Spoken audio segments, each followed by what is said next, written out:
Donc, on va réaliser une ou deux vidéos concernant les demandes que vous m'avez faites. Donc, on va choisir rapidement un chantier. On va choisir le chantier que va faire Mehmed Ali à partir de demain. Donc, c'est Charenton-le-Pont. Pour information, c'est du niveau 2. Donc, il va y avoir, je vais faire deux bilans aéroliques, un en condition niveau 1 qu'il faudra bien respecter et un en condition niveau 2. Donc, voilà. Donc, on va commencer par les bilans aéroliques rapidement. Donc, vous, sur la tablette, ça va être différent, mais bon, vous allez avoir les mêmes données. Donc, ce qu'il faut savoir, c'est que dans un premier temps, il faut regarder le bilan aérolique prévisionnel. Je le répète, le bilan aérolique prévisionnel, c'est nous qui le définissons. Et l'idée de la vérification du bilan aérolique, qu'est-ce que c'est? C'est de vérifier que le bilan aérolique prévisionnel est bien respecté sur le chantier. Un exemple, si imaginons, j'ai un SAS avec 3 extracteurs et 10 entrées d'air, dans le bilan aérolique prévisionnel, que vous pouvez télécharger soit sur la tablette, dans mes documents, soit sur l'application web, juste ici, donc dans vide chantier, plan de retrait, bilan aérolique prévisionnel, et vous le téléchargez.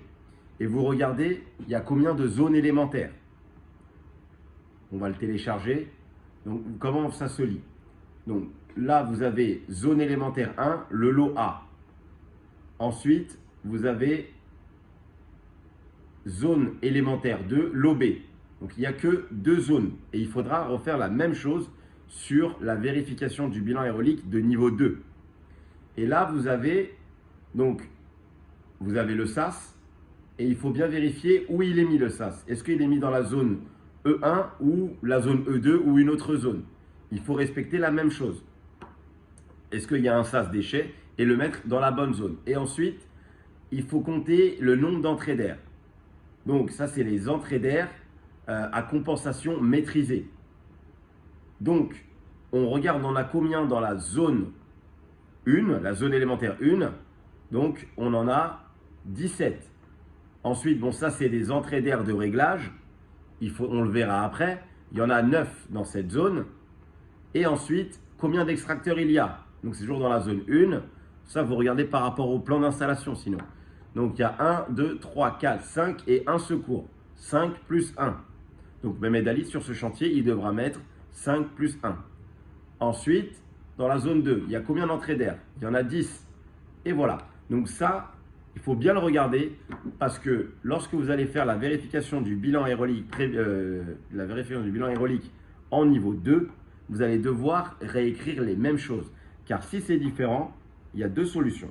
Soit c'est différent pour avoir une bonne dépression et donc il faudra nous faire part de ces modifications et nous on le change et on fait un avenant. Si ça marche et que vous souhaitez quand même mettre 2 entrées d'air pour faire simple, c'est pas bon. En cas de contrôle, en cas d'audit, c'est un écart et c'est très très grave. Je le répète, c'est très grave. La vérification du bilan aérolique doit être identique au bilan prévisionnel. Si ça ne marche pas, si cette prévision ne marche pas sur le réel, sur le chantier, vous nous faites part des modifications et on le change. Imaginons, vous me dites, écoute Mika, il ne faut pas mettre 10 entrées d'air, mais il faut en mettre que 8. Il ne faut pas mettre 5 plus 1, mais il faut mettre 4 plus 1. Et on modifie. Et là, ça marche. Et là, on a 20 pascal ou 18 pascal sur le contrôleur de dépression. Je répète toutes ces informations, c'est lorsqu'on est en niveau 2. Donc, dès qu'on a regardé ça, on revient ici. Vous allez sur vérification du bilan aérolique sur votre tablette. Sinon, moi, je viens ici et je fais saisir. Donc, on va le faire. Et là, vous arrivez là. Donc, vous arrivez là et là, on va faire sur le niveau 1 dans un premier temps. Donc, sur le niveau 1, vous verrez, lorsque vous êtes en niveau 1, vous n'avez pas dans vos documents de bilan aérolique prévisionnel. En niveau 1, on n'en fait pas. Donc vous avez quoi à faire? Je le répète. Vous êtes sur cette page. Vous avez le choix entre présence d'un confinement, oui, non. Même si, imaginons, vous faites une zone dalle de sol, comme à Barentin, où on fait un confinement avec des extracteurs. Donc on met quand même en dépression la zone. Quoi qu'il arrive, vous êtes en niveau 1. Vous vérifiez bien, dans vos processus si vous n'avez pas d'enduit ou de calot ou d'autres matériaux de niveau 2 dans votre zone. Si vous êtes en niveau 1, vous cliquez volontairement sur non. Présence de confinement, non. Même si vous en avez un, ce n'est pas grave. Ensuite, vous allez dans méthode de décontamination. Est-ce que vous avez un UMD ou est-ce que vous avez un SAS? On va aller sur un SAS, comme à Barentin. Et là, vous marquez quoi? C'est très important. Vous marquez vérification de l'aérolique du SAS. C'est tout. On fait valider les informations de confinement. Là, vous ajoutez un SAS personnel. Vous dites, est-ce que c'est un 3 compartiments ou un 5 compartiments? Bon, on va dire, Michel, sur ton chantier à Barentin, on va prendre cet exemple-là, tu as, je crois, 2-3.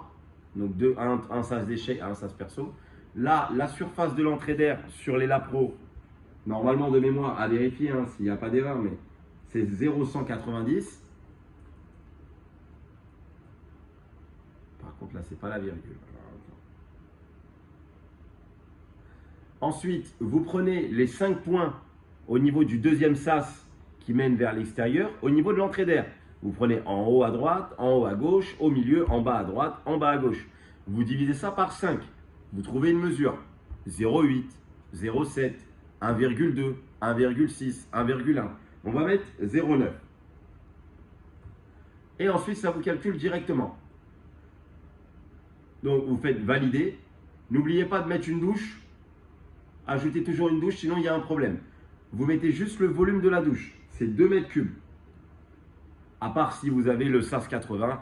Bon, c'est plus petit, mais c'est pas grave. Vous n'en mettez pas. Mettez 2 mètres cubes. Si vous avez un SAS matériel, vous le mettez. Vous avez un SAS matériel. Si vous avez des Lapro, c'est toujours 0,190. Donc, à vérifier ensemble. Vous mettez la vitesse que vous trouvez. Pareil sur les 5 points. Bon, on va dire 1.1. Hop, validé. Et voilà, vous faites valider ça. Et la vérification du bilan aérolique en niveau 1 est terminée. Je reprécise, elle est terminée. Je reprécise encore une dernière fois. Vous mettez volontairement présence de confinement, non. Voilà, donc si vous voulez revoir cette vidéo et vous l'appliquez sur 90% de vos chantiers. Hein. La plupart de vos chantiers sont en niveau 1. Que ça soit extérieur, du niveau 1 où c'est des conduits, du niveau 1 où c'est de la dalle de sol, du niveau 1 ou de la toiture, vous faites la même chose. Donc pour un UMD, c'est pareil, vous mettez 5 compartiments. Pour un SAS, vous mettez SAS 3 ou SAS 5. Si vous avez un SAS déchet, vous rajoutez le SAS déchet. C'est tout.